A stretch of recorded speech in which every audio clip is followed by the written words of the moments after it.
물러서 시오. 한 발짝만 더 다가오시면 이 검이 가만 두지 않을 것이오. 달빛 아래 번뜩이는 검날. 마을 바보로 알려진 만석의 입에서 나온 또렷한 양반 말씨에 모두가 얼어붙었습니다. 그 순간 그의 등 뒤로 거대한 백호의 그림자가 어른거렸습니다. 그런데 여러분, 이 놀라운 일이 어떻게 시작되었는지 아십니까? 석 달 전 단풍잎이 붉게 물들던 그의 가을이었습니다. 강원도 깊은 산골 마을에 서은이라는 처자가 살았습니다. 23 꽃다운 나이의 규수였지요. 양반집 딸이었습니다. 그런데 아이고, 그 집안 형편이란 말씀드리기도 참 안타깝습니다. 할아버지 때만 해도 한양에서 정삼품 벼슬을 하시던 명문가였습니다. 큰 기와집도 있었고 종들도 20명이 넘게 거느렸지요. 그런데 이게 웬일입니까? 간신의 모함으로 역적 누명을 쓰고 하루아침에 풍비박산이 나버렸습니다. 재산은 다 몰수당하고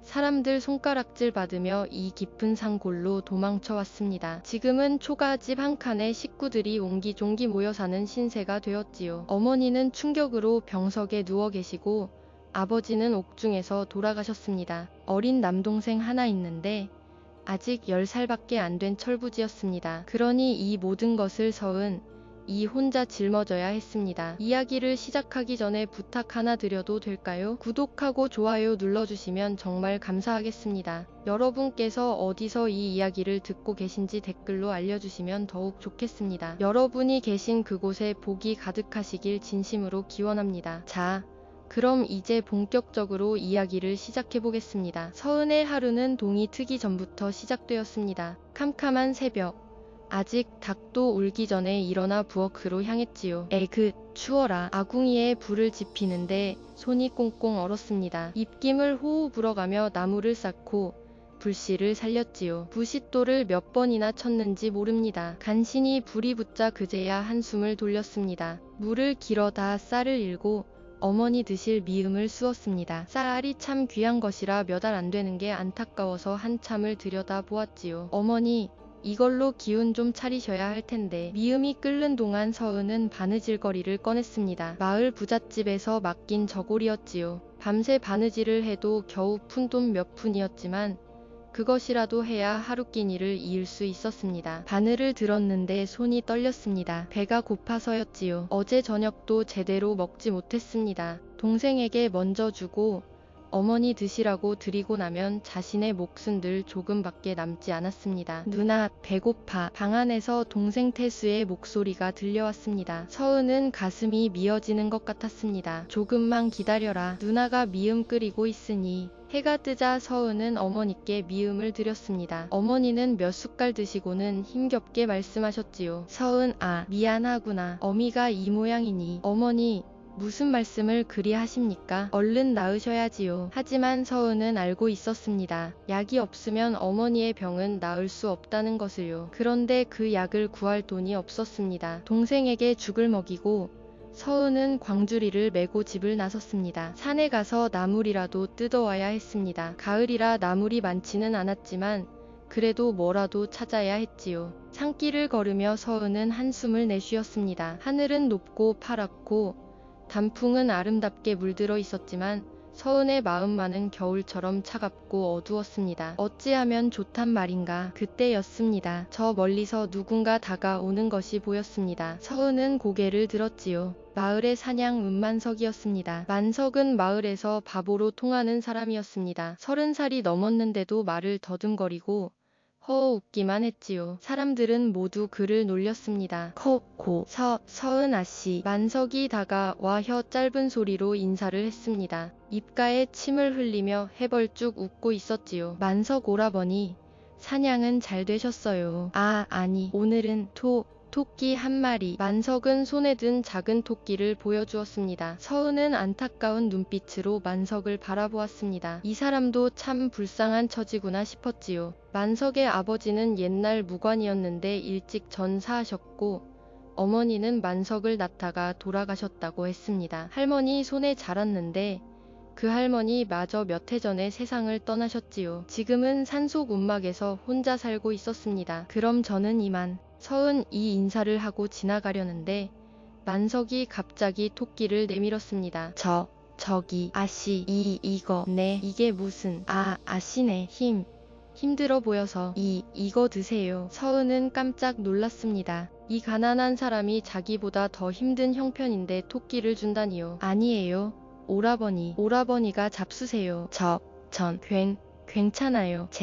제발. 만석의 눈빛이 너무나 간절했습니다. 서은은 가슴이 뭉클했지요. 결국 토끼를 받았습니다. 고맙습니다, 오라버니. 정말 고마워요. 좋아요. 만석은 해벌쭉 웃으며 산속으로 돌아갔습니다. 서은은 그 뒷모습을 한참 바라보다가 집으로 돌아왔습니다. 그날 저녁 서은은 토끼로 국을 끓였습니다. 오랜만에 고기가 들어간 국이었지요. 어머니와 동생이 맛있게 드시는 모습을 보며 서은은 마음이 조금 놓였습니다. 누나, 이거 어디서 났어? 응, 착한 분이 주셨단다. 그날 밤 서은은 만석을 생각했습니다. 비록 바보라고 불리지만 참 착한 사람이 있구나 싶었지요. 그런데 말입니다. 서은은 몰랐습니다. 만석이 그 토끼를 잡은 방법을요. 만석은 그날 아침 맨손으로 토끼를 잡았습니다. 순식간에 손을 뻗어 잡아채지요. 마치 번개처럼 빠른 동작이었습니다. 하지만 그 순간을 본 사람은 아무도 없었습니다. 며칠이 지났습니다. 서은의 집에 무서운 소식이 들려왔습니다. 마을의 악덕관리인 박주부가 찾아온 것입니다. 박주부는 탐욕스럽고 강교한 자였습니다. 마을 사람들에게 돈을 빌려주고는 엄청난 이자를 받아냈지요. 갚지 못하면 땅을 빼앗고 딸을 첩으로 삼았습니다. 이미 4명의 첩이 있었는데 모두 이런 식으로 들인 것이었습니다. 서은의 아버지가 옥살이를 할 때 가족들이 살기 위해 박주부에게 돈을 빌렸었습니다. 은량이었지요. 하지만 이자가 눈덩이처럼 불어나 지금은 50냥이 되어 있었습니다. 서은, 오늘이 마지막 날이다. 돈은 준비했느냐? 박주부가 하인 선옷을 거느리고 대문을 박차고 들어왔습니다. 뚱뚱한 몸에 기름진 얼굴이었지요. 눈은 탐욕으로 번들거렸습니다. 서은 이 마당에 나와 절을 올렸습니다. 주부님, 정말 죄송합니다만 조금만 더 시간을 주십시오. 이미 석 달을 기다렸는데 또 기다리란 말이냐. 박주부가 비웃으며 서은에게 다가왔습니다. 서은은 뒷걸음질 쳤지요. 제가 밤낮으로 바느질을 해서. 바느질? 그 가느다란 손으로 바느질해봐야 푼 돈 몇 푼이나 벌겠느냐. 50냥이다. 50냥. 박주부가 손가락 5개를 펴보이며 소리쳤습니다. 좋다. 돈을 못 갚겠다면 내 제안을 받아들여라. 네가 내 5번째 첩이 되는 것이다. 그러면 빚은 탕감해주마. 안 됩니다. 절대 안 됩니다. 서은 이 고개를 저었습니다. 눈물이 뚝뚝 떨어졌지요. 그래? 그럼 오늘 당장 이 집을 비워라. 그리고 내 어미와 동생은 종으로 팔아버릴 테다. 제발요. 제발 용서해 주십시오. 서은 그 자리에 무릎을 꿇었습니다. 손이 땅바닥에 닿도록 절을 올렸지요. 하지만 박주부는 비웃기만 했습니다. 사흘만 더 기다려주마. 그때까지 50냥을 가져오지 못하면 각오하거라. 박주부가 하인들을 거느리고 휙 돌아섰습니다. 서은은 그 자리에 주저앉아 울음을 터뜨렸습니다. 어쩌면 좋단 말인가. 어쩌면. 방 안에서 어머니의 기침 소리가 들렸습니다. 동생은 무서워서 벽 뒤에 숨어 있었지요. 서은은 눈물을 닦고 일어섰습니다. 안 돼. 포기할 수 없어. 그날 밤 서은은 잠을 이룰 수가 없었습니다. 천장만 바라보며 밤을 새웠지요. 돈을 구할 방법이 없어. 그렇다고 저 짐승 같은 자의 첩이 될 수는 없어. 차라리 죽어버릴까. 그러다 문득 동생 생각이 났습니다. 아니야. 내가 죽으면 이 어린 것은 누가 돌보나. 병든 어머니는 어쩌고. 눈물이 주르르 흘러내렸습니다. 베개싯이 다 젖도록 울었지요. 새벽녘이었습니다. 창문 너머로 희미하게 빛이 들어오기 시작했습니다. 서은은 갑자기 벌떡 일어났습니다. 그래, 혼인을 하는 거야. 어차피 첩이 되느니 차라리 정식으로 혼인을 하는 것이 나았습니다. 그런데 누구와 혼인을 할 것인가? 이 가난한 신세에 누가 서은을 맞아주겠습니까? 서은은 마을을 떠올렸습니다. 총각들이 여럿 있었지만 모두 서은 내 집안이 몰락한 것을 알고 있었지요. 게다가 빚까지 있다는 소문이 퍼져 있었습니다. 아무도 서은을 며느리로 맞으려 하지 않았습니다. 그때였습니다. 서은의 머릿속에 한 사람이 떠올랐습니다. 만석 오라버니. 바보 사냥꾼 만석. 마을에서 가장 천대받는 사람. 하지만 착한 마음씨를 가진 사람. 그리고 무엇보다 혼자 사는 사람이었습니다. 만석 오라버니라면 혹시 서은은 결심했습니다. 창피하고 부끄러운 일이었지만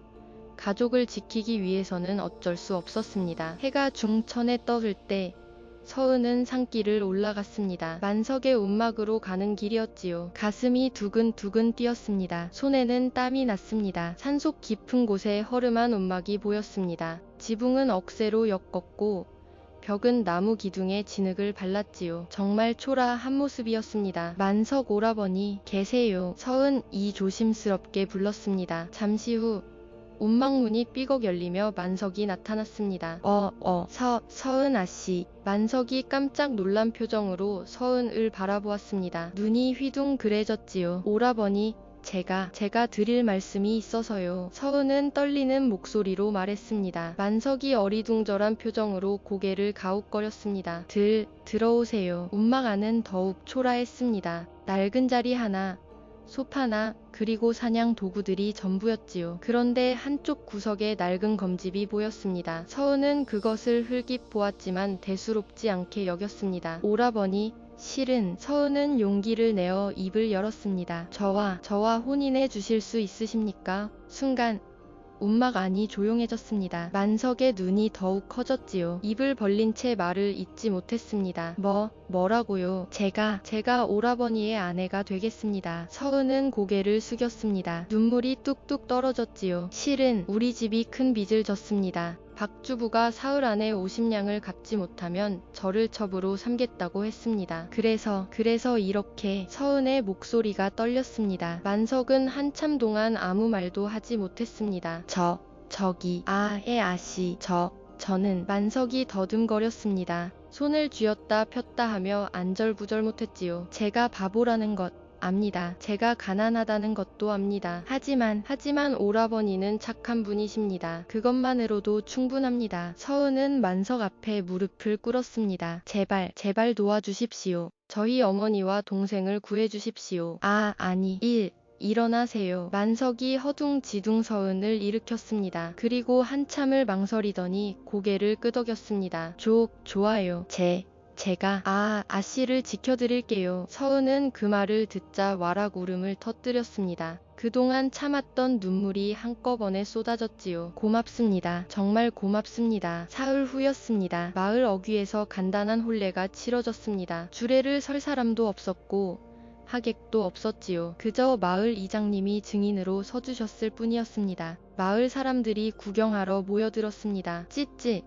저 어여쁜 처자가 바보한테 시집을 가다니, 양반집 규수가 천한 사냥꾼한테 가다니, 참 기막힌 세상일세. 그래도 박주부 첩이 되는 것보단 나은 게 아니겠나. 동정 어린 시선들이었지만 한편으로는 호기심에 가득 찬 눈빛들이었습니다. 서은은 고개를 들 수가 없었습니다. 만석은 낡은 옷을 입고 서 있었습니다. 허허 웃으며 손을 비비적거렸지요. 사람들은 더욱 혀를 찼습니다. 혼례가 끝나고 서은은 만석의 움막으로 갔습니다. 어머니와 동생은 원래 집에 그대로 두기로 했지요. 서은이 매일 내려가서 돌보기로 했습니다. 움막에서의 첫날 밤이었습니다. 서은은 구석에 앉아 있었습니다. 만석은 반대편 구석에 앉아 있었지요. 둘 사이에는 어색한 침묵이 흘렀습니다.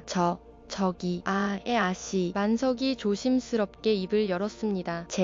제가 아씨를 힘들게 하지 않을게요.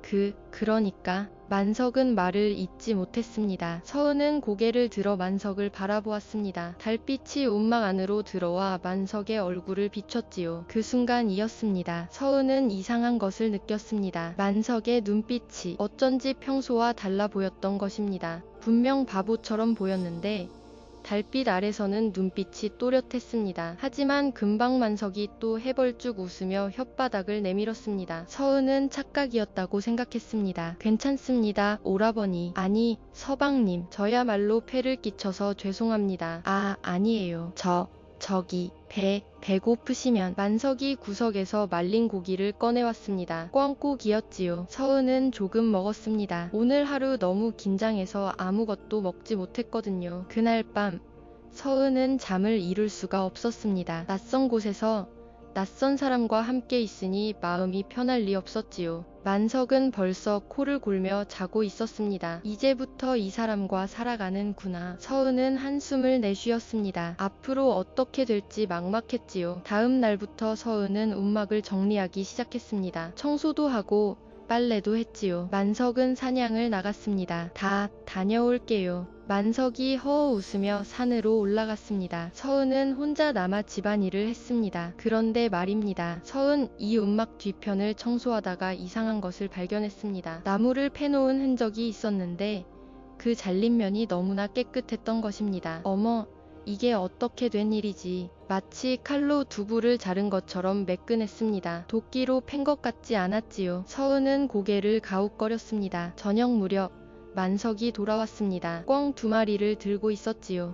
오늘은 운이 좋았어요. 만석이 해벌쭉 웃으며 꿩을 내밀었습니다. 서은은 감사하다며 받았습니다. 그런데 꿩을 보니 이상한 점이 있었습니다. 화살에 맞은 흔적이 없었던 것입니다. 서방님, 이 꿩은 어떻게 잡으셨어요?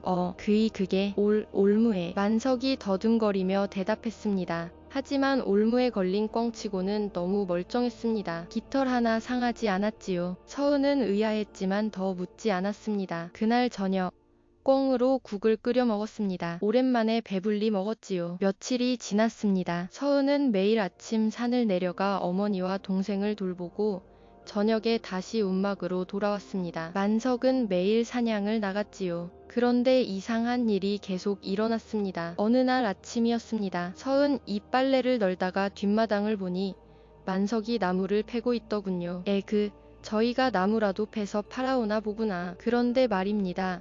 이게 웬일입니까? 만석이 도끼를 들더니 그냥 툭 하고 내리쳤습니다. 그런데 어머나, 그 굵은 나무가 두부 자르듯 싹둑 잘리는 게 아니겠습니까? 서은 이 깜짝 놀라 손으로 입을 막았습니다.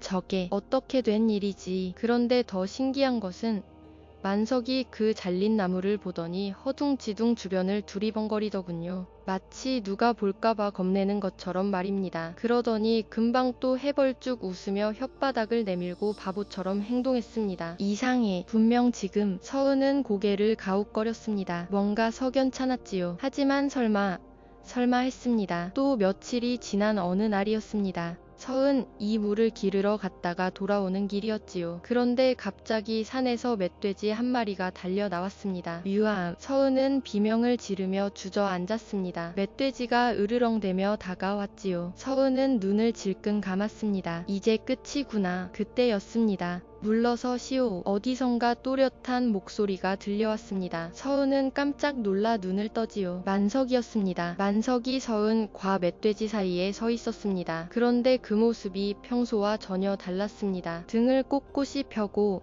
눈빛은 날카로웠지요. 손에는 나뭇가지를 들고 있었습니다. 물러가지 못할까? 만석이 소리쳤습니다. 그 목소리는 전혀 더듬지 않았습니다. 양반의 말씨였지요. 멧돼지가 으르렁대며 만석에게 덤벼들었습니다. 만석이 나뭇가지를 휘둘렀습니다. 순간 믿을 수 없는 일이 벌어졌습니다. 그 나뭇가지가 마치 검처럼 멧돼지를 쳤습니다. 멧돼지가 꽥 소리를 지르며 도망쳤지요. 서은은 입을 떡 벌린 채 그 모습을 지켜보았습니다. 어떻게? 만석이 서은을 돌아보았습니다. 그 순간 둘의 눈이 마주쳤습니다. 만석의 눈빛은 더 이상 바보의 눈빛이 아니었습니다. 하지만 잠깐이었습니다. 만석이 금방 다시 허어 웃으며 혀를 내밀었습니다. 괜찮아요? 다치지 않았어요. 서은은 어안이 벙벙했습니다. 방금 본 것이 꿈이었을까요? 아니면 착각이었을까요? 서방님, 방금 그게 뭐가요?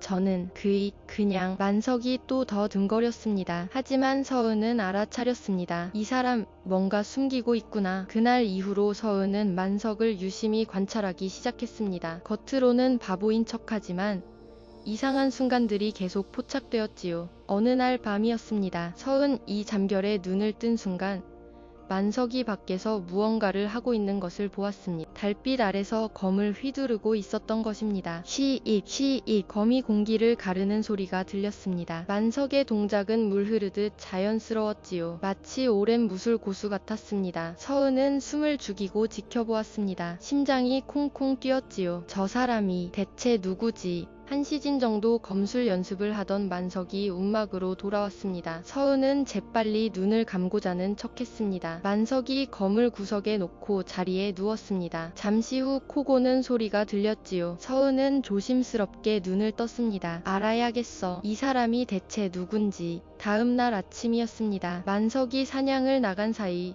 서은은 움막을 뒤지기 시작했습니다. 미안한 일이었지만 어쩔 수 없었지요. 구석구석 살펴보다가 서은은 마룻바닥 밑에 뭔가 숨겨진 것을 발견했습니다. 판자를 들어 올리니 낡은 보자기에 쌓인 물건이 나타났습니다. 이게 뭐지? 서은은 떨리는 손으로 보자기를 풀었습니다. 그 안에는 호패와 낡은 편지가 들어 있었습니다. 호패를 보는 순간 서은은 숨이 멎는 줄 알았습니다. 거기에는 이렇게 새겨져 있었습니다. 백호군 이태현. 백호군. 그것은 임금님을 호위하는 최정예 무사들의 칭호였습니다. 서은의 손이 떨렸지요. 이태현? 그럼 만석이라는 이름은? 서은은 급히 편지를 펼쳤습니다. 그 편지는 만석의, 아니, 이태현의 아버지가 쓴 것이었습니다. 아들아, 이 편지를 읽을 때쯤이면 아비는 이 세상 사람이 아닐 것이다. 우리 집안은 간신들의 모함으로 역적이 되었구나. 하지만 아들아, 너는 살아남아야 한다. 백호의 피를 잇는 마지막 후 손으로서 말이다. 바보 행세를 하며 숨어 살아라. 그리고 언젠가 때가 오면 서은은 편지를 읽으며 눈물이 났습니다. 만석이 아니라 이태현, 명문무가의 후손. 하지만 역적 누명을 쓰고 숨어 사는 신세. 우리 집안과 똑같구나. 서은은 그제야 모든 것을 이해했습니다. 왜 만석이 바보 행세를 하는지, 왜 검수를 숨기는지. 그때였습니다. 밖에서 발소리가 들렸습니다. 만석이, 이태현이 돌아오고 있었습니다. 서은은 급히 보자기를 싸서 제자리에 놓고 판자를 덮었습니다. 그리고 아무렇지 않은 척 빨래를 하고 있었지요. 다 다녀왔어요. 이태현이 토끼 한 마리를 들고 들어왔습니다. 여전히 바보처럼 행동했지요. 서은은 그를 바라보았습니다. 이제는 달리 보였습니다. 가여운 사람, 억울한 사람, 하지만 꿋꿋하게 살아가는 사람. 서방님, 서은이 조용히 불렀습니다. 네, 고맙습니다. 저를 지켜주셔서. 이태현이 잠시 멈칫했습니다. 무슨 뜻인지 아는 것 같았지요. 하지만 금방 다시 해벌쭉 웃었습니다. 뭐요? 저는 그날부터 서은 과 이태현 사이에는 묘한 기류가 흘렀습니다. 서은은 이태현의 비밀을 알고 있었지만 내색하지 않았습니다. 이태현도 서은이 알고 있다는 것을 눈치채지만 역시 내색하지 않았지요. 하지만 둘 사이에는 이전과 다른 신뢰가 생겨났습니다. 서은은 이제 이태현을 다르게 보기 시작했지요. 한 달이 흘렀습니다. 산속 움막에서의 생활은 힘들었지만 서은은 행복했습니다. 이태현은 매일 사냥을 나가 식량을 구해왔고 서은은 집안일을 하며 어머니와 동생을 돌봤지요. 어느 날 저녁이었습니다. 둘이 저녁을 먹고 있는데 이태현이 조심스럽게 입을 열었습니다. 저기, 네, 서방님, 아씨가 행복하신가요? 서은은 이태현을 바라보았습니다. 이태현의 눈빛은 진지했습니다. 네, 행복합니다. 서은이 미소 지으며 대답했습니다. 진심이었지요. 정말 다행이네요. 이태현도 미소 지었습니다. 그 순간 서은은 가슴이 따뜻해지는 것을 느꼈습니다. 하지만 말입니다. 이 평화는 오래가지 못했습니다. 어느 날 오후였습니다. 서은이 어머니를 돌보러 마을에 내려갔을 때였지요. 집 앞에 박주부의 하인들이 서 있었습니다. 어머, 이게 무슨 일이세요? 서은이 놀라서 물었습니다. 하인 하나가 비죽 웃으며 말했지요. 주부님께서 부르신다. 당장 와라. 무슨 일로? 모르겠다. 어서 따라와. 서은은 어쩔 수 없이 박주부의 집으로 끌려갔습니다. 큰 기와집이었지요. 대문을 들어서니 마당이 넓었습니다. 들어가라. 하인이 서은을 안채로 밀어 넣었습니다. 방 안에는 박주부가 앉아 있었지요. 옆에는 낯선 양반 하나가 있었습니다. 오냐, 왔구나. 박주부가 기름진 얼굴로 웃었습니다. 서은은 불안했습니다. 무슨 일로 저를 부르셨습니까? 좋은 소식이 있어서 말이다. 이분을 소개하지. 박주부가 옆에 양반을 가리켰습니다. 이분은 한양에서 오신 김주사라는 분이시다. 관가에서 일하시는 높으신 양반이지. 김주사라는 자가 서은을 훑어보았습니다. 그 눈빛이 너무나 불쾌했지요. 소문대로 미인 1호군 박주부. 이 계집이면 되겠소. 그렇지요? 제가 말씀드렸지 않습니까? 두 사람이 무슨 얘기를 하는지 서은은 알 수 없었습니다. 무슨 말씀이십니까? 그게 말이다. 김 주사님께서 기생을 구하신단다. 한양으로 데려가실 기생을 말이지. 네가 딱 좋겠더구나. 서은의 얼굴이 하얗게 질렸습니다. 안 됩니다. 저는 이미 혼인한 몸입니다. 혼인? 버릇. 그 바보 사냥꾼과의 혼인을 혼인이라 할 수 있겠느냐? 그런 건 혼인도 아니다. 박주부가 비웃었습니다. 게다가 내 식구들은 아직도 내게 빚을 지고 있지 않느냐? 50냥. 그 돈을 갚지 못하면 너는 내 마음대로 할 수 있다. 제발, 제발요. 김 주사님께 팔면 100냥을 받는단다. 나는 50냥을 받고 나머지 50냥은 내 식구들에게 주마. 괜찮은 조건 아니냐? 서은은 무릎이 꺾였습니다. 이럴 수가, 이럴 수가. 사흘 후에 데리러 오겠소. 준비해 두시오. 김 주사가 일어서며 말했습니다. 서은은 그 자리에 주저앉아 울었습니다. 하인들이 서은을 끌어내 집으로 돌려보냈습니다. 서은은 비틀거리며 산길을 올라갔지요. 눈물이 멈추지 않았습니다. 움막에 도착했을 때는 이미 밤이 되어 있었습니다. 이태현이 걱정스러운 얼굴로 기다리고 있었지요. 아씨, 왜 이렇게 늦었어요? 걱정했어요. 서은은 이태현을 보자 와락 울음을 터뜨렸습니다. 서방님, 어쩌면 좋습니까? 어쩌면. 이태현이 당황했습니다. 무슨 일인지 물었지요. 서은은 울면서 모든 것을 얘기했습니다. 박주부가 자신을 한양의 양반에게 팔았다는 것, 사흘 후면 끌려간다는 것, 어머니와 동생은 어떻게 되는 것인지. 이태현은 서은의 얘기를 듣고 있었습니다. 그의 얼굴이 점점 굳어갔지요. 주먹을 꽉 쥐었습니다. 안 돼. 이태현이 중얼거렸습니다. 아씨를 보낼 수 없어. 그 순간 서은은 이태현의 눈빛을 보았습니다. 더 이상 바보의 눈빛이 아니었습니다. 불타는 듯한 눈빛이었지요. 서방님, 아씨. 이태현이 서은의 손을 잡았습니다. 더듬거림 없이 또렷하게 말했습니다. 제가 지켜드리겠습니다. 아무도 아씨를 해치지 못하게 하겠습니다. 하지만 어떻게? 방법이 있습니다. 이태현의 눈빛이 결연했습니다. 서은은 가슴이 두근거렸지요. 사흘이 지났습니다. 운명의 날이 왔습니다. 그날 저녁 박주부가 하인들을 이끌고 산으로 올라왔습니다. 김주사도 함께였지요. 모두 10명이 넘는 사내들이었습니다. 서은, 나와라. 박주부가 운막 앞에서 소리쳤습니다. 문이 열리고 서은이 나타났습니다. 얼굴은 창백했지만 눈빛만은 단호했지요. 시간이 됐다. 어서 따라오너라. 싫습니다. 서은이 고개를 저었습니다. 지금 뭐라고 했느냐? 저는 가지 않겠습니다. 저는 이미 혼인한 몸입니다. 이것이 내가 감히. 박주부가 버럭 소리쳤습니다. 하인들이 서은을 붙잡으려고 다가왔지요. 그때였습니다. 물러서시오. 운막문이 활짝 열리며 한 사람이 나타났습니다. 이태현이었습니다. 하지만 지금의 이태현은 평소와 전혀 달랐습니다. 등을 꼿꼿이 세우고 손에는 빛나는 검을 들고 있었지요. 눈빛은 날카로웠고 말씨는 또렷했습니다. 누구냐 너는? 박주부가 놀라서 뒷걸음질 쳤습니다. 한 발짝만 더 다가오시면 이 검이 가만두지 않을 것이오. 달빛 아래 번뜩이는 검날. 모두가 얼어붙었습니다. 이것이 누구냐고 묻는다. 박주부가 떨리는 목소리로 소리쳤습니다. 이태현이 검을 들어 달빛에 비추었습니다. 검날에는 백호가 새겨져 있었지요. 그것은 백호군만이 가질 수 있는 검이었습니다. 내 이름은 이만석이 아니오. 선조 임금께서 하사하신 이름. 백호군 이태현이오. 그 순간 마을 전체가 숨을 죽였습니다. 마을 사람들이 소문을 듣고 몰려와 있었던 것입니다.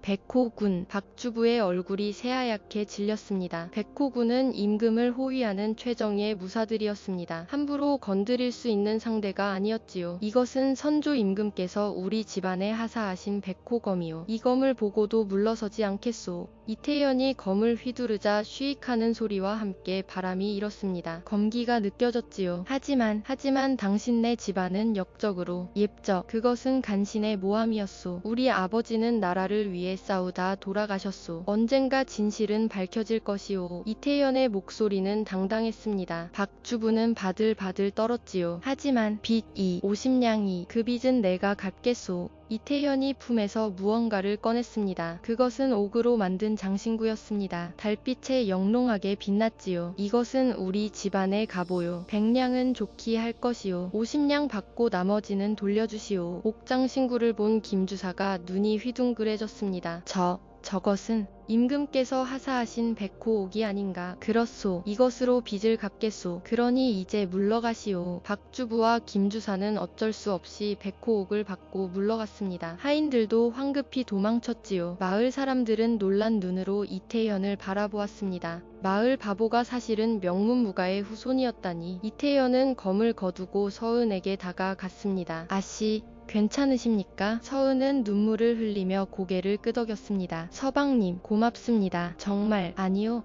제가 진작 말씀드렸어야 했는데 숨겨서 죄송합니다. 아니에요. 이해합니다. 서방님도 힘드셨겠지요. 두 사람은 서로를 바라보았습니다. 달빛 아래서 둘의 눈빛이 마주쳤지요. 그날 밤 이태현은 서은에게 모든 것을 얘기했습니다. 자신의 집안이 어떻게 몰락했는지, 왜 바보 행세를 해야 했는지, 그리고 얼마나 외로웠는지. 할머니가 돌아가시기 전에 말씀하셨습니다. 언젠가 내 진가를 알아줄 사람을 만나게 될 것이다. 그때까지 참고 기다려라라고요. 그 사람이 저인가요? 네. 아씨가 바로 그 사람입니다. 서은은 가슴이 따뜻해졌습니다. 이 사람을 만난 것이 운명이었구나 싶었지요. 저도 서방님을 만난 것이 정말 다행입니다. 두 사람은 서로 손을 잡았습니다. 그리고 미소 지었지요. 며칠 후 마을에 소식이 전해졌습니다. 박주부가 관가에 잡혀갔다는 것이었습니다. 그가 저지른 온갖 악행들이 밝혀진 것이지요. 사람들을 괴롭히고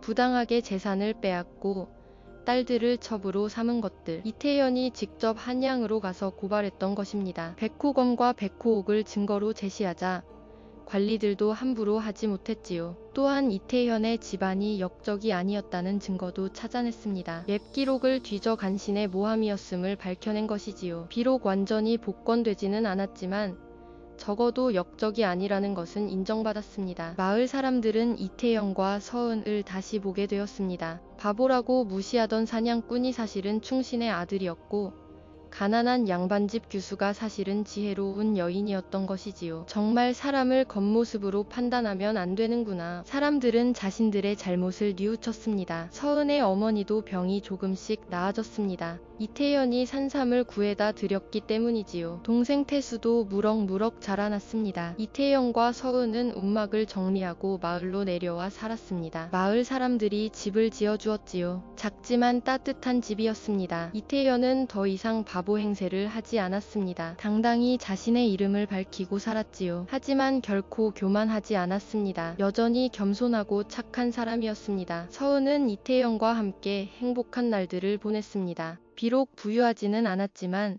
서로 사랑하며 살았지요. 이듬해 봄, 서은은 아이를 낳았습니다. 튼튼한 사내의 아이였지요. 이태현은 너무나 기뻤습니다. 아씨, 고맙습니다. 저에게 이런 행복을 주셔서 저야말로 고맙습니다. 서방님. 두 사람은 아이를 안고 미소 지었습니다. 세월이 흘러 이태현의 집안은 완전히 복권되었습니다. 새로운 임금께서 옛 기록을 다시 조사하여 이태현의 아버지가 충신이었음을 인정하신 것이지요. 이태현에게는 벼슬이 제한되었습니다. 하지만 이태현은 정중히 거절했습니다. 제게는 이미 충분합니다. 사랑하는 아내와 가족이 있고 평화로운 마을이 있습니다. 이것이 제게는 더 큰 복입니다. 임금께서는 이태현의 마음을 이해하시고 대신 마을에 은혜를 내리셨습니다. 세금을 면제해 주시고 마을 사람들을 돌보라고 하셨지요. 이태현과 서은은 그 은혜로 마을을 위해 헌신했습니다. 가난한 사람들을 도와주고 아이들에게 글을 가르쳐 주었지요. 마을 사람들은 두 사람을 존경했습니다. 그리고 이런 말을 했습니다. 진정한 귀함은 신분에 있지 않고 마음에 있구나. 그리고 진정한 용기는 칼에 있지 않고 사랑하는 사람을 지키려는 마음에 있구나. 여러분,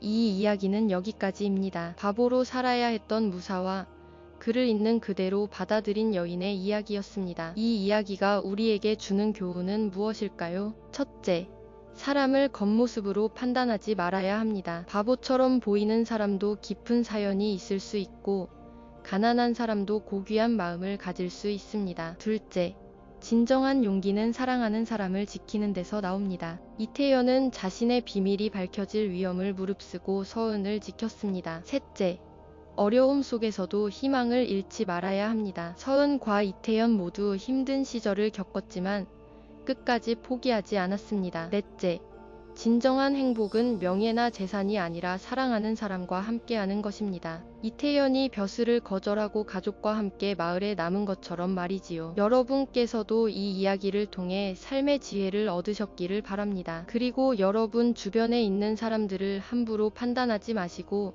그들의 진심을 바라보시기 바랍니다. 이 이야기를 들어주셔서 정말 감사합니다. 구독과 좋아요 눌러주시면 더욱 감사하겠습니다. 댓글로 여러분의 생각을 들려주시면 더욱 좋겠습니다. 여러분이 계신 곳에 언제나 복이 가득하시길, 그리고 사랑하는 가족과 행복하시길 진심으로 기원합니다. 안녕히 계십시오.